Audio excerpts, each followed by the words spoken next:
Teacher या अध्यापक इंसान नहीं माना जा रहा, उन्हें मशीन माना जा रहा है। सबसे बड़ी बात है, स्कूलों में टीचर्स के लिए चेयर नहीं होती क्लासों में, और ये पेरेंट्स को इसलिए रियलाइज नहीं होता क्योंकि वो हमसे सिर्फ पीटीएम पे मिलते हैं। और मैं आपको बताऊं, ये हकीकत है, जब एक टीचर बैठी अगर दिख जाए ना, और बैठी भी कहाँ, किसी मेज का सहारा लेकर, फौरन मैनेजमेंट से जो लोग निकल रहे होते हैं वो क्वेश्चन कर देते हैं, अब तो बैठी हुई थी। टीचर अगर बीमार है उसको बताना पड़ता है कि जी आज मेरी तबीयत खराब है। प्राइवेट स्कूल्स का तो ये हाल होता है कि अगर उन्हें पता चल जाए एक टीचर प्रेग्नेंट है तो शायद वो उसको जॉब ही ना करने देते हैं, वो निकाल देते हैं, वो कह देते हैं, क्योंकि उन्हें दिख रहा होता है कि ये टीचर तो आगे ब्रेक लेगी। बड़े बड़े स्कूल जो तनख्वाह के नाम पे चेक देते हैं टीचर को, मान लीजिए आपको 40,000 का चेक मिल रहा है, टीचर्स उनको 20,000 30,000 तक वापस भी देती हैं कैश में, ये भी चल रहा है। नमस्कार, मैं हूं प्रदीप रेड्डू और आप देख रहे हैं हरियाणा तक। दोस्तों, आज हम एक ऐसा मुद्दा आपके सामने लेकर आए हैं जिसे सुनकर आप चौंक जाएंगे। आपसे कुछ देर बाद हम आपकी एक ऐसी महिला शिक्षक से मुलाकात कराने वाले हैं जो हमसे जुड़ेंगी, जिनका नाम है ज्योति डागर, जो देश भर के तमाम छोटे बड़े प्राइवेट स्कूलों के बारे में जो दावा करने जा रही है वो वाकई में चौंका देने वाला है।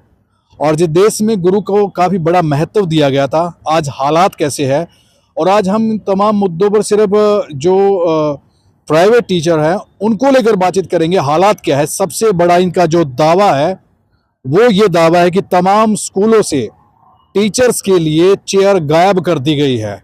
तो चलिए शुरुआत करते हैं। ज्योति डागर जी हमारे साथ हैं। मैम, ये क्या मसला है जो आपने दावा किया कि तमाम छोटे बड़े देश भर के जितने भी प्राइवेट स्कूल है उन स्कूलों में से चेयर गायब कर दी गई? क्या, कितनी सच्चाई है इसमें और क्या क्या समस्या आती है इससे? सर, ये लगभग मैं कहती हूँ पूरे भारत देश में हर छोटे बड़े स्कूल में आज की स्थिति ये है कि टीचर्स को टीचर या अध्यापक इंसान नहीं माना जा रहा, उन्हें मशीन माना जा रहा है। चाहे वो किसी भी उम्र की हो, उनको बंधुआ मजदूर की तरह ट्रीट किया जा रहा है। सबसे बड़ी बात है, स्कूलों में टीचर्स के लिए चेयर नहीं होती क्लासों में, और ये पेरेंट्स को इसलिए रियलाइज नहीं होता क्योंकि वो हमसे सिर्फ पीटीएम पे मिलते हैं। उन पीटीएम में तो हमारे पास चेयर दिखती है, लेकिन कभी आप अपने बच्चों से घर जाके ये पूछें कि तुम्हारी टीचर क्या स्कूल में बैठकर पढ़ाती है? मैं ये दावा करती हूँ कि कोई भी टीचर बैठ के पढ़ाती ही नहीं है, क्योंकि चेयर होती ही नहीं है। अब आप ये देखिए कि जब हम कहीं जाते हैं, एक सिक्योरिटी गार्ड के पास चेयर है, किसी दफ्तर में हर बाबू के पास चेयर है, किसी ऑफिस में ऑफिसर के पास चेयर है, डॉक्टर्स के पास चेयर है, इंजीनियर्स के पास चेयर है, कहीं किसी दुकान पे जाओ दुकानदार के पास चेयर है। चेयर होना जो एक बेसिक चीज है, क्या आप उम्मीद कर सकते हो कि एक टीचर जो लगातार 6-7 पीरियड ले रही है वो खड़ी रहे? चाहे वो जवान बच्चा है, चाहे वो कोई बुजुर्ग है, 60 साल तक है, उसको बैठना अलाउड ही नहीं है। और मैं आपको बताऊं, ये हकीकत है, जब एक टीचर बैठी अगर दिख जाए ना, और बैठी भी कहाँ, किसी मेज का सहारा लेकर, फौरन मैनेजमेंट से जो लोग निकल रहे होते हैं वो क्वेश्चन कर देते हैं, अब तो बैठी हुई थी। टीचर अगर बीमार है उसको बताना पड़ता है कि जी आज मेरी तबीयत खराब है। और हम सब जानते हैं, महिलाओं के टीचिंग ऐसा प्रोफेशन है जहाँ मैक्सिमम महिलाएं होती हैं, और हर महिला महीने के 4-5 दिन एक ऐसी चीज से गुजर रही होती है जहाँ खड़े होना पॉसिबल नहीं है पूरा पूरा दिन, मगर ऐसा होता है। इतनी बुरी हालत कर रखी है स्कूल्स में, प्राइवेट स्कूल्स में, कि एक बेसिक चीज चेयर, हम जब पढ़ा रहे हैं, हम अपने बच्चों, आपके बच्चों को एक दिशा दे रहे हैं, वैसे हम देश निर्माण कर रहे हैं, तो क्या हम एक चेयर भी डिजर्व नहीं करते? क्या ऐसा पॉसिबल है कि आप किसी को कहोगे तो पूरा दिन काम कर और खड़ा रहे, सीढ़ियां उतर चढ़, क्लास में राउंड ले, मगर तू बैठेगा नहीं? मैं रोकना चाहूँगा, आपने जिक्र किया मासिक धर्म का, महिलाओं में कुछ होती है समस्याएं, इसके अलावा प्रेगनेंसी भी होती है, तो उन महिलाओं को भी अलाउड नहीं है? क्या क्या हालात के, फिर कितनी परेशानी आती है? सर, बहुत परेशानी आती है। सबसे पहली बात तो है, जब एक टीचर प्रेग्नेंट है, मैं आपको एक बहुत शॉकिंग बात बताती हूँ उसमें, प्राइवेट स्कूल्स का तो ये हाल होता है कि अगर उन्हें पता चल जाए एक टीचर प्रेग्नेंट है तो शायद वो उसको जॉब ही ना करने देते हैं, वो निकाल देते हैं, वो कह देते हैं, क्योंकि उन्हें दिख रहा होता है कि ये टीचर तो आगे ब्रेक लेगी, तो वो मोस्ट प्रोबेबली तो उसको निकाल ही देते हैं। फिर भी अगर कोई टीचर है तो वो खड़ी रहती है पूरे 9 महीने की प्रेगनेंसी में। ये कह दिया जाता है कि अगर आप नहीं कर सकते आप जॉब छोड़ दीजिए। आपने काफी बड़ा दावा किया, कल को कोई प्राइवेट स्कूल इस पर आप पे क्लेम करेगा, डालेगा कि भाई आप ऐसा कैसे बोल सकते हो, कितनी सच्चाई से बोल रहे हो आप, कितनी जिम्मेदारी के साथ बोल सकते हो कि चेयर बिल्कुल गायब कर दी गई है? सर, मैं आपको कमेंट्स दिखा सकती हूँ, मैं कुछ वीडियोस बनाती हूँ, टीचर्स पे ही बनाती हूँ, और मेरे पास हजारों में कमेंट्स आते हैं कि मैम आप बिल्कुल सही कह रहे हो। कितने ऐसे स्कूलों को जानते हो आप, कितनी ऐसी टीचर्स को जानते हो आप जो ये बोलती है कि भाई चेयर नहीं है? कितने स्कूलों में? सर, भारतवर्ष से मेरे पास सारी पूरे भारत के कमेंट्स आते हैं। मैं सिर्फ पानीपत या हरियाणा की बात नहीं कर रही, इसमें हर प्राइवेट स्कूल की बात कर रही है। हम किसका नाम लें? ये हर स्कूल की कहानी है कि प्राइवेट स्कूल्स में चेयर्स नहीं दी जाती हैं, और ये आप किसी भी टीचर से पूछेंगे ना, आपके चैनल पे भी लोग मैसेज करके आपको कह देंगे कि बिल्कुल सच है। आपने मुझसे बात की, मैंने एक बच्चे से इसको क्रॉस चेकिंग करने की कोशिश की। मैंने उस बच्चे से पूछा कि भाई आपके स्कूल में टीचर को चेयर मिलती है, तो मैंने भी जो जवाब सुना था बच्चे का, उसने मुझे बोला कि कोई चेयर नहीं है। मैंने उनसे पूछा भाई आप टीचर कैसे बैठती है, तो उसका जवाब मेरे सामने भी यही था कि जो बेंच होते हैं बच्चों के, उन पे 2-3 मिनट के लिए, कुछ सेकंड के लिए बैठ जाती है। सच्चाई है ये बिल्कुल सच है, वही मैं आपको बता रही हूँ कि सर कुछ सेकंड के लिए भी अगर हम सहारा लेके खड़े हो जाएं तो हमारे दिल में धक धक रहती है कि कोई देख तो नहीं लेगा। हमें कैसे प्रूव करेंगे कि भाई हम सिर्फ 2 सेकंड खड़े थे, हम तो पढ़ा ही रहे थे। अब हम अगर क्लासेस में, जिसमें कहती हूँ क्लासेस में अगर कैमरा लगा होता है, बहुत स्कूल में, प्राइवेट स्कूल में कैमरा लगा होता है, दिख रहा होता है उनको, हमें ये कहना ही पड़ता है कि सर आप कैमरा चेक कर लो, आपको नजर आ जाएगा कि मैं सिर्फ 2 मिनट ही इस पे सहारा लेके खड़ी थी। बेंच पे आप बैठ तो सकते नहीं हो। लेकिन आपने जो दावा किया कि लेकिन स्कूल के संचालक है वो बोलते भाई हजारों में सैलरी लेते हैं आप लोग, बड़ी बड़ी मोटी तनख्वाह, क्योंकि हाई प्रोफाइल स्कूल की हम बात करें। हालांकि कुछ स्कूल ऐसे भी है जिसमें मिनिमम बात करें तो बहुत कम सैलरी है उन लोगों की, लेकिन जो बड़ी सैलरी वाले स्कूल हैं उन पर भी सवाल उठेंगे। इसमें भी आपको मैं एक चौंकाने वाली बात बताती हूँ। बड़े बड़े स्कूल जो तनख्वाह के नाम पे चेक देते हैं एक टीचर को, मान लीजिए आपको 40,000 का चेक मिल रहा है, टीचर्स उनको 20,000 30,000 तक वापस भी देती हैं कैश में। ये भी चल रहा है। और इस तरह का स्कैम और भी है। मान लीजिए एक नया नया बच्चा टीचर बनने के लिए निकला है, वो अप्लाई करेगा, 15-1 साल पहले सिर्फ रिज्यूम डालने का सिस्टम होता था कि यहाँ पे आप अपना CV डालिए, रिज्यूम डालिए। अब स्कूल्स क्या करते हैं, 200-200 रुपए का DD कलेक्ट करते हैं। एक बेचारा बच्चा जो नया नया बच्चा टीचिंग प्रोफेशन में आना चाहता है, उसको तो नौकरी चाहिए, वो 10 स्कूलों में डालेगा 200-200 रुपए लेके, उसका काम, उसका कितना खर्चा हुआ। उसके बाद किसी एक स्कूल से उसको मान लीजिए कॉल आ गई, तो वहां सिक्योरिटी के नाम पे डिपॉजिट करने को कहा जाता है। कुछ स्कूल सिक्योरिटी रखवाते हैं और कुछ स्कूल क्या करते हैं कि आपको अगर 10 महीने की तनख्वाह मिल रही है तो वो हर महीने आपकी तनख्वाह में से कुछ कुछ काट के अपने पास रखेंगे, ताकि आपकी 1 महीने की तनख्वाह उनके पास सिक्योरिटी की तरह रह जाए। लेकिन लोग बोलते हैं भाई सैलरी तो काफी है, बच्चे तो पढ़ा रही है मैडम। सर बच्चे, आज के जमाने में बच्चे पढ़ाना सिर्फ बच्चे पढ़ाना नहीं रह गया। आप देखिए हर वक्त एक टीचर 24/7 की जॉब कर रही है। इंडिया में, खासकर भारत में, महिलाओं को क्यों कहा जाता था टीचिंग प्रोफेशन में आने के लिए कि वो अपना घर देख सकती है, स्कूल्स में एक्सप्लॉयटेशन नहीं है। लेकिन अब उल्टा हो रहा है, हर वक्त एक टीचर 24/7 व्हाट्सएप पे है, स्कूल से कम्युनिकेशन पे है, घर आके PDF बना रही है, PDF भेज रही है। और बड़े बड़े स्कूलों का तो सबका यही हाल है, हर वक्त टीचर को पेरेंट्स के लिए प्रेजेंट रहना है। तो कहाँ वो अपना घर देख रही है, आर्ट एंड क्राफ्ट घर ले जाके कर रही है, PPTs घर ले जाके बना रही है, एनुअल डेज है, कितना कुछ तामझाम चल रहा है हर जगह। आप भी अपने बच्चों के स्कूल में फंक्शन अटेंड करते होंगे। जब पेरेंट्स फंक्शन अटेंड करते हैं कितना अच्छा अनुभव फील करते हैं कि हमारे बच्चे के स्कूल में क्रिसमस कार्निवल चल रहा है, हमारे बच्चे के स्कूल में एनुअल डे चल रहा है, डांडिया नाइट चल रही है। लेकिन वो जो टीचर वहां खड़ी है वो भी तो 10 बजे तक वहां खड़ी है। कोई देखता है उसकी वर्किंग क्या रही है? उसने दोपहर सुबह 12 बजे 10 बजे रिपोर्ट किया है और रात के 10 बजे तक वो वहीं है, और उसकी प्रैक्टिस के लिए अलग गई है। ऐसा नहीं होता कि आज फंक्शन है तो बस उसी दिन रोका गया, उससे 2-3 दिन पहले जो प्रैक्टिस चली। तो टीचर्स 10-10 11-11 बजे तक स्कूल से लौट रही हैं।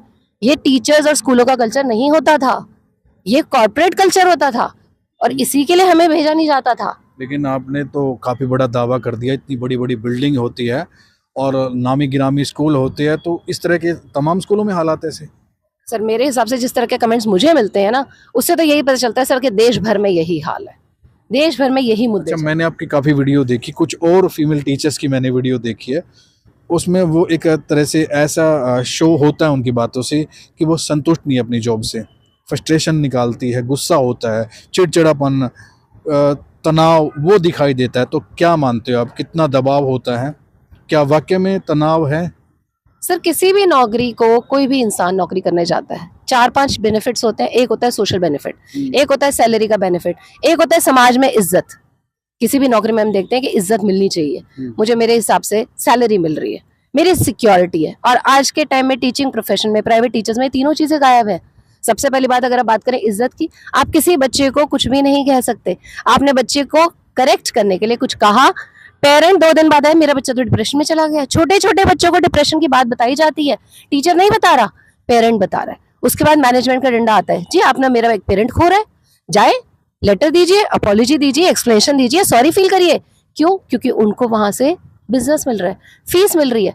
टीचर तो उनको एक हटेगी तो आ जाएंगी, बिजनेस नहीं आएगा। इसलिए टीचर्स की ये दशा हो रही है। सोशल सिक्योरिटी आप देख लीजिए, एक टीचर जिसने अपना पूरा जीवन दे दिया एक स्कूल में, वो कितनी तनख्वाह पे लगी? 10, 20, 30 में तनख्वाह में मान लीजिए लग गई। हालांकि ये सच्चाई नहीं है, स्कूलों में टीचर 10,000 पे भी काम कर रही हैं। पूरी जिंदगी के 15, 16, 17, 25 साल देने के बाद एक टीचर की कितनी तनख्वाह हो जाएगी सर? 30, 40, 50 हो जाएगी।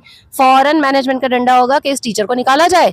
एक्सपीरियंस की कोई वैल्यू नहीं है कि इस टीचर का 25 साल का एक्सपीरियंस है, वो एक्सपीरियंस बच्चों के काम आना है। इस टीचर ने ही आपका बच्चा बनाना है, उसको उस नॉलेज का फायदा बच्चों को मिलना है। लेकिन स्कूल क्या देखता है, 50,000 की सैलरी, 20,000, 30,000 की सैलरी को हटाओ भाई, 10,000 के 2 बंदे लेके आओ। जॉब सिक्योरिटी नहीं रही। उसके बाद जो मैं आपको बता ही चुकी हूँ, सैलरी मिलती कितनी है और उसमें कैश ले लेते हैं। अच्छा, security मैं भी नहीं है। रोकना चाहूँगा। हमारा जो वक्त था, आपका भी वक्त था, आपका भी वक्त था, टीचर जो है अच्छी तरह से पिटाई भी करते थे और बच्चे कामयाब भी होते थे। काफ़ी रिस्पेक्ट थी उस सोसाइटी के अंदर टीचर्स की, जब टीचर का नाम आता था। लेकिन आज जैसे मैंने आपकी वीडियो में भी देखा कि हर बच्चे के लिए एक अलग बिहेवियर टीचर को रखना पड़ता है। बिल्कुल। तो वो किसकी तरफ से इशारा मिलता है? मैनेजमेंट की तरफ से, पेरेंट्स की तरफ से, वो क्या होता है? वो इशारे मैनेजमेंट की तरफ से भी आते हैं और शुरुआती 1-2 महीने में हमें टेस्टिंग हो जाती है कि अच्छा इस बच्चे का पेरेंट जरा भी आपने डांट दिया तो खड़का रहा है भाई फोन, फिर मैनेजमेंट आपको खड़का रहा है, तो आप क्या करोगे सर? आप अपने ही दायरे सीमित कर लोगे? आपको ध्यान देना पड़ेगा। पहले एक टीचर पढ़ाता था, हम और आप भी पढ़े हैं, कभी ऐसा नहीं होता कि मेरे हिसाब से टीचर अपना बिहेवियर बदलेगा। लेकिन अगर टीचर ने डांटना है, किसी गलत काम पे डांटना है, तो वो सबको डांटेगा और सबके भले के लिए डांटेगा। और हमारे पेरेंट्स को विश्वास होता था। आप याद कीजिए, हमारे पेरेंट्स ये कहा करते थे तूने ही कुछ किया होगा, टीचर ठीक कह रही है। वो एक विश्वास हम पे डाला करते थे कि टीचर सही कह रही है। आज का पेरेंट क्या करता है, अरे ऐसे कैसे कह दिया। मैं देखता हूँ फॉरेन मैनेजमेंट के पास टीचर तो हर वक्त 2 धारी तलवार पे है सर। वो उसका मन कहता है मैं इस बच्चे को ठीक करूं, मैं इस बच्चे को समझाऊं, मैं इस बच्चे को सही दिशा दूं, मगर कैसे? कोई पेरेंट साथ देने को तैयार नहीं है। मैनेजमेंट ये कह देता है आपने कह कैसे दिया, मेरा पेरेंट नाराज हो रहा है। ने शुरू में एक बात बोली थी कि थोड़ी बहुत देर के लिए बच्चों के बेंच पे बैठ जाते हैं और कभी कभी मैनेजमेंट भी आकर वहाँ बैठ जाता है और देखने लग जाता है टीचर क्या है। ये क्या वाक्य कि वो देखते रहते थे, ऐसे तो अनकंफर्टेबल महसूस करते? हर स्कूल में एक ऑब्जर्वेशन होती है। महीने में किसी भी दिन में आपको लगेगा कि आपकी क्लास में तो 2 चेयर रखी है, कोई भी आके बैठा हुआ है और वो कोई आपके पढ़ाने के रिजल्ट को नहीं देख रहा। रिजल्ट होता है सर साल के अंत में, मेरी क्लास में कितने बच्चों ने क्या परफॉर्मेंस दी, वो होता है रिजल्ट का एनालिसिस। लेकिन अगर कोई कंटिन्यूअसली मुझे 1 घंटे सिर्फ पढ़ाना देखना, जिसमें चाहे मैं 15 साल, चाहे 20 साल, चाहे 25 साल, चाहे 30 साल, कितने एक्सपीरियंस में हूँ, तो मेरा एक्सपीरियंस कहाँ गया अगर आप मुझे हर वक्त आके टेस्ट कर रहे हो? आपको कोई आपका काम करते हुए बस देखता ही रहे, कितना अनकंफर्ट फील होता है सर। और उसके बाद आज का मैनेजमेंट ऐसा है, हम आपको तनख्वाह दे रहे हैं, बच्चों के आगे डांट देंगे।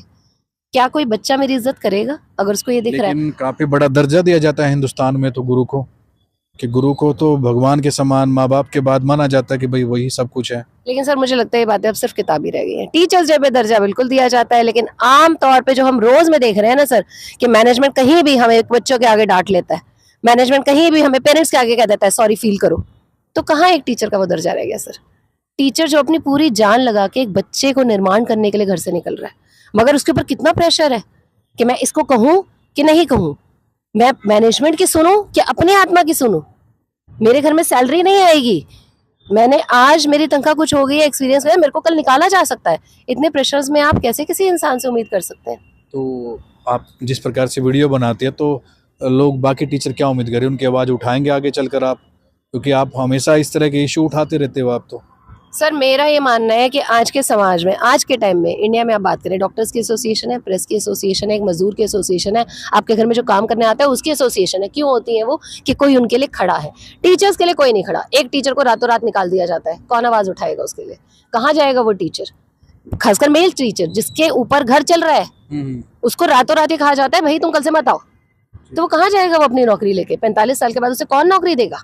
नया नया बच्चा जो अपने घर से लिखना है नौकरी के लिए, उसको ये नहीं समझ आ रहा कि मेरी तो सिक्योरिटी रखी जा रही है, मैंने किसी बच्चे को कुछ कहना है नहीं। कहाँ जाएगा टीचर? उसके लिए कौन सुनेगा? पे कमीशन की सर हम बात करते हैं, कहने को कहा जा रहा है 8 पे कमीशन आ रहा है। सर मैं दावा करती हूँ इतने प्राइवेट स्कूल है जिनको पता ही नहीं पे कमीशन क्या होता है। टीचर को यही नहीं पता कि अच्छा कोई पे कमीशन भी है। टीचर आजकल 10,000 में काम कर रहा है, 15 में, 20 में, 25 में, जैसे जिसका मुंह देखा, जिसने जैसे बाजी मारी हो रहा है। तो कहाँ रूल है सर? प्राइवेट स्कूल टीचर्स के लिए कहाँ है कोई सुनवाई? तो शुक्रिया। तो हमारे साथ ज्योति डागर जो एक महिला टीचर है और इन्होंने जो दावे किया वो वाकई में हैरान कर देने वाले हैं। ऐसे में इन तमाम इश्यूज़ को लेके सीबीएसई बोर्ड को भी, तमाम बोर्ड को सोचना होगा। हमारे देश के एजुकेशन मिनिस्टर को भी, हमारे हरियाणा के एजुकेशन मिनिस्टर को भी इस संवेदनशील मुद्दे पर कुछ ना कुछ जरूर करना होगा, क्योंकि काफ़ी हरासमेंट हो रही है। और सबसे बड़ी बात जो निकल कर सामने आई कि देश भर के तमाम स्कूलों से चेयर गायब कर दी गई है। जिस देश में गुरु को काफ़ी बड़ा दर्जा दिया जाता था, आज गुरुओं के हालात कैसे हैं वो आपने तमाम सुने। अपने सहयोगी मनोहर के साथ प्रदीप रेड्डू, हरियाणा तक।